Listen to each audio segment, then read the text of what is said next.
তল ব্যবহার করেন নাই, রব্বুল আলামিন প্রশিক্ষিত কোন ইউনিট ব্যবহার করেন নাই। ওই সামনের কাতারে নিরস্ত্র ছাত্র জনতাকে আল্লাহ সেট করে দিয়েছেন। ওই লেডি ফেরাউন পালাতে বাধ্য হয়েছে। কথা বলেন ঠিক কিনা? ওই লেডি ফেরাউন ভালো মানুষদেরকে খাঁচার মধ্যে বন্দি অবস্থায় রেখে দিয়ে বাহিরে খারাপ মানুষদেরকে উন্মুক্ত চলতে দিয়েছে। কিন্তু এটা তো কখনো হওয়া যাবে না। কি কথা বলেন? কি কথা বলেন? যতই চেষ্টা করো। সম্প্রতি সিরিয়াতে যে ঘটনা ঘটেছে, বাশার আল আসাদ সেও ক্ষমতা টিকিয়ে রাখার জন্য মানুষ হত্যা করেছে, মানুষকে না খাইয়া মেরেছে, ঘরের মধ্যে ঢুকাইয়া দিয়া দরজা একেবারে বন্ধ করে দিয়েছে, যোগাযোগ একেবারে বিচ্ছিন্ন এমন পরিবেশ করেছে। আমার দেশে আমরা দেখেছি কুলাঙ্গার একজন পুলিশ অফিসার বলতেছে আর একজন কুলাঙ্গার মন্ত্রীকে, স্যার গুলি করি একটাকে, শুধু ওই একটাই চলে যায়, বাকিটি থেকে যায়।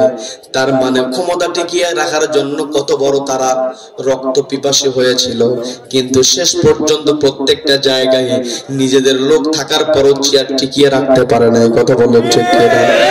চাকরি যখন দেওয়া হয়েছে 14 গোষ্ঠী হিসাব নিয়েছে। কথা বলেন ঠিক কিনা? 14 গোষ্ঠী হিসাব নেওয়ার পরে জায়গায় লোক সেট করেছে। কিন্তু আল্লাহ তো বললেন ওয়াতানসিউল মুলকা মিম্মান তাশা, আল্লাহ যার কাছ থেকে ইচ্ছা ক্ষমতা কেড়ে নিতে পারেন। কারণ মালিকাল মুলক, রাজত্বের মালিকানা কার হাতে?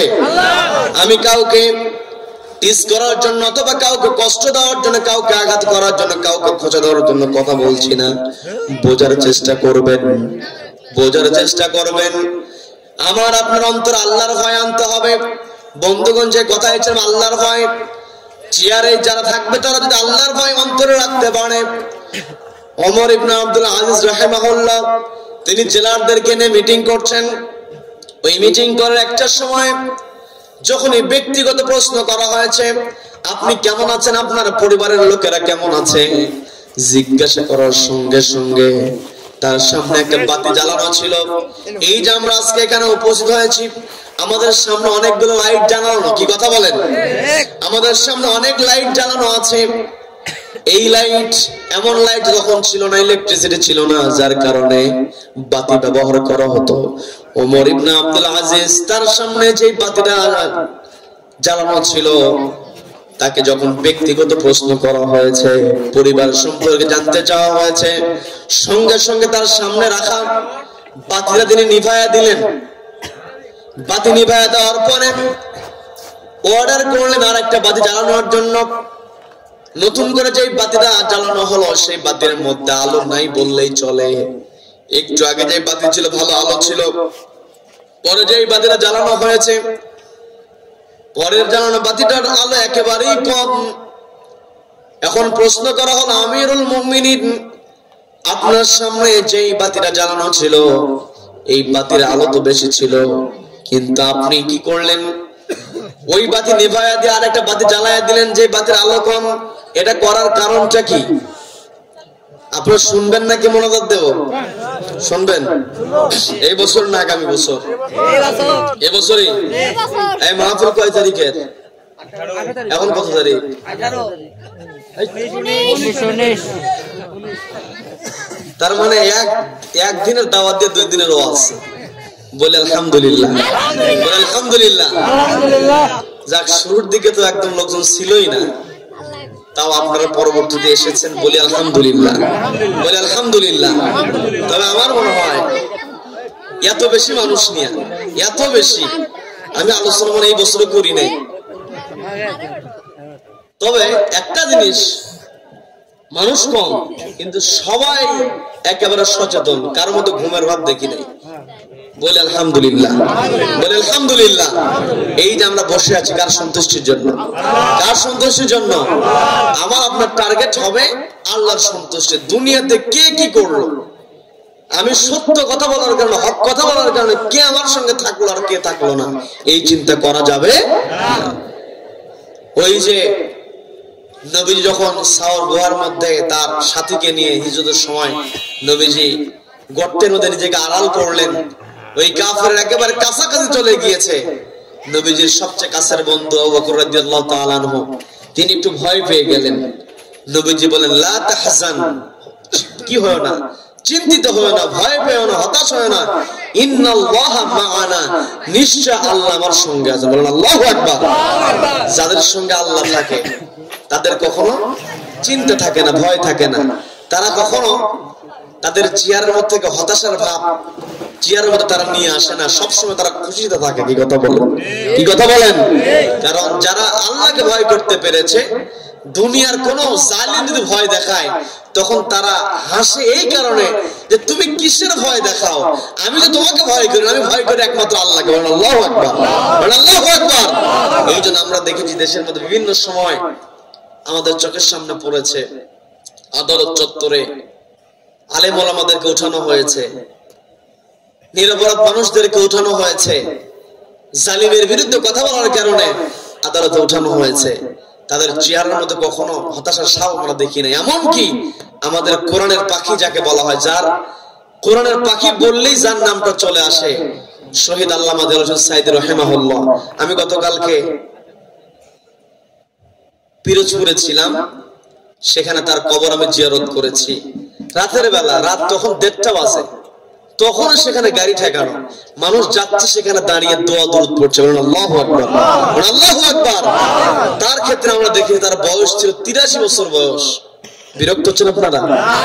83 বছর বয়সে মানুষ দুর্বল হয়ে যায়। এখানে আমার মুরব্বীরা বসে আছেন, তারা কিন্তু অনেকটা দুর্বল হয়ে গিয়েছেন। সেই 83 বছর বয়সী মানুষ, তাকে দীর্ঘদিন বন্দী অবস্থায় রেখে দেওয়া হয়েছে, হার্ডে রিং পড়ানো মানুষ। কিন্তু শেষ যেই দিন তাকে জেলখানা থেকে হসপিটালে নামানো হলো, সেই দিন তিনি অ্যাম্বুলেন্স থেকে নামলেন, অন্যের ঘাড়ে তিনি হাত দিয়ে আছেন। কিন্তু তার সামনে যারা আছে, আল্লাহ আমাকে দেখে তাদের চোখে পানি, কারণ তাকে তো আমরা ওই অবস্থা দেখতে চাই না। কথা বলেন ঠিক কিনা? কথা বলেন। তার সামনে যারা আছে তাদের চেহারার মধ্যে কষ্টের ছাপ, কান্নার রোল সেখানে পড়ে গিয়েছে। অথচ তিনি কি করলেন?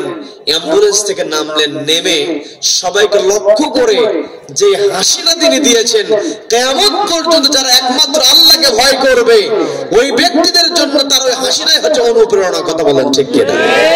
কাজেই এই পৃথিবীতে আমরা চলবো, একমাত্র ভয় করব আল্লাহকে। আল্লাহকে ভয় করব। আল্লাহ যদি বেজার হয়ে যায়, এটাই হচ্ছে আমার ভয়। কি কথা বলেন? কি কথা বলেন? আর আল্লাহ আমার কাজ, এই কাজ করলে আল্লাহ খুশি হবেন, এটা হচ্ছে আল্লাহর প্রতি ভালোবাসা। কি কথা বলেন? আল্লাহকে ভালোবাসতে হবে, আল্লাহকে ভয়ও করতে হবে। ভয় করবো কি? আমরা যেই কাজ করলে আল্লাহ বেজার হয়ে যাবেন, ওই কাজ থেকে আমাকে আপনাকে দূরে থাকতে হবে, এটা হচ্ছে ভয়। আর যেই কাজ করলে আল্লাহ খুশি হবেন, ওই কাজ করতে হবে, এটা হচ্ছে ভালোবাসা। কি কথা বলেন? কি কথা বলেন? কাজে আমরা যদি আল্লাহর ভালোবাসা পেতে চাই, অবশ্যই আমাদেরকে ন্যায় পথে চলতে হবে, সৎ কাজের আদেশ দিতে হবে। আর আমি আপনি এক নাম্বার যদি ন্যায়পরায়ণতার কাজে কাজ করতে পারি, সমাজের মধ্যে ন্যায়ের বিধান প্রতিষ্ঠার চেষ্টা করতে পারি, তাহলে আমার আপনার জন্য দুনিয়াও সম্মানিত, আখিরাতও সম্মানিত করে দেবেন কে? কে করে দেবেন? সম্মানিত দিনী ভাইরা,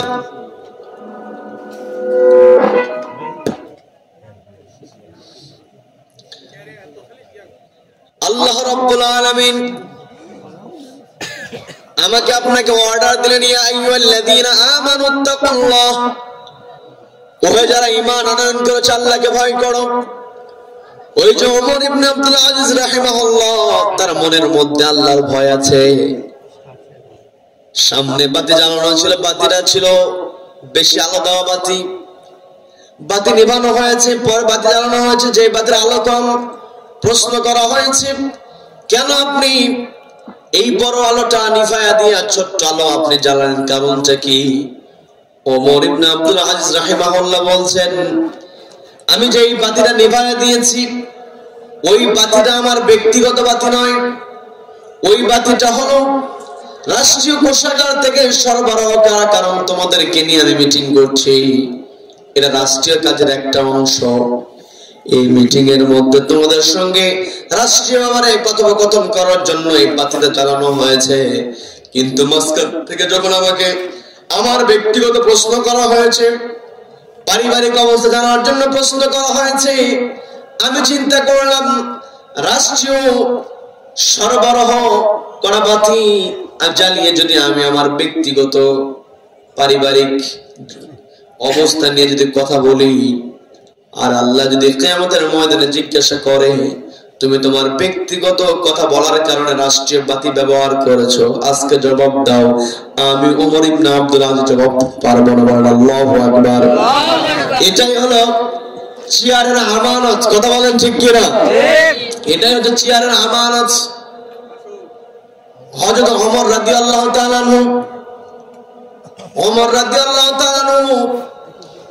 কেমন শাসক তারা ছিলেন। স্ত্রী বলছেন বাড়িতে একটু ভালো খাবার তৈরি করবো, যে শীতকালে আপনাদের অনেকের বাড়িতে মেহমান আসলে আমরা কি করি, ভালো খাবার দেওয়ার চেষ্টা করি। শীতকালে পিঠা বানানো হয়, কি কথা বলেন? এই যে শীতকালে পিঠা বানানো হয়, হযরত ওমরের স্ত্রী বলছেন অনেকদিন ভালো খাবার খাই না, আপনি একটু বাজার করেন, একটু মিষ্টান্ন দ্রব্য তৈরির ব্যবস্থা করব আমি, আপনি একটু বাজার করে নিয়ে আসেন। খলিফা সর্বোচ্চ চেয়ারে বসা ব্যক্তি বলতেছে বাজার করার সামর্থ্য আমার নাই, যা আছে তাই ব্যবস্থা করো। এই কথা বলার পরে স্ত্রী কি করলেন? আলোচনার দীর্ঘায়িত করবো, এটা বলে শেষ করবো। স্ত্রী বলতেছেন কি, স্ত্রীকে যখন বলা হলো আমি ব্যবস্থা করতে পারবো না, স্ত্রী ওই দিন থেকে সিদ্ধান্ত নিলেন স্বামী তো আমাকে বাজার করে দেবে না, এখন আমাকে একটা কাজ করতে হবে। সেটা হলো আগের দিনে দাদিদেরকে লক্ষ্য করতাম, বাড়ির সদস্য গুনেছে কয় পট চাউল দিতে হবে সেটা উঠাইছে, একেবারে যখন পানিতে ভেজাবে ওই সময় আবার 2 মুঠ উঠায় আর একটা পাত্রের মধ্যে রাখে, রিজার্ভ ব্যাংক, কি কথা বলেন, ওই রিজার্ভের মধ্যে রেখে দেয়। খলিফার স্ত্রী কি করলেন, আটা থেকে রুটি বানাবেন, ওই রুটি বানানোর পূর্বে প্রত্যেকদিন এক খামচি করে আটা আলাদা করেন। একটা পর্যায়ে যখন বড় অ্যামাউন্ট হয়েছে বিক্রির ব্যবস্থা করেছেন, অর্থ পেয়েছেন, সেটা দিয়ে বাজার করে বাড়িতে সুন্দর খাবার তৈরি করে খলিফার সামনে দেওয়া হয়েছে। হযরত ওমর ভালো খাবার পাওয়ার পর বলছে কি ব্যাপার, কোন হাদিয়া এসেছে নাকি? আমি তো বাজার করি নাই, এই খাবারটা এলো কোথায়?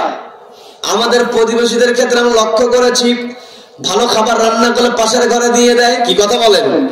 খাবারের সামনে দিলে জিজ্ঞাসা করে কি ব্যাপার, এটা কোথায় পেলে?